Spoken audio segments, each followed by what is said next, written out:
মাতৃভাষা দিবস উপলক্ষে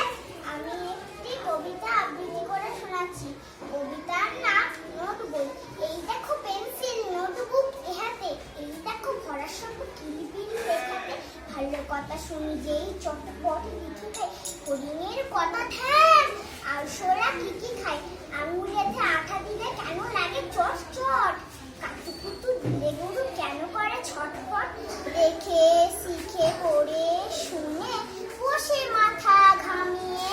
নিজে নিজে আগা গোড়া লিখে গেছি নামিয়ে, কান করে কট কট ওরা পরে টন টন, ওরে রামা ছুটে আয় নিয়ে আয় লণ্ঠন,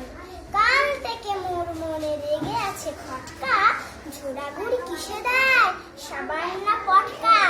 এই বেলা প্রশ্নটা লিখে রাখি বুঝিয়ে,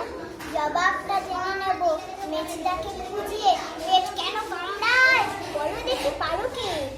দেখি ঝাঁজ কেন জোয়ানের আলোকে, তেজপাতে তেজ কেন ঝাল কেন লঙ্কায়, নাক কেন ডাকে আর কেন চমকায়, কার নাম দুন্দুবি কি বলে অরুণী, বলবে কি তোমরা কোনো বই পড়ো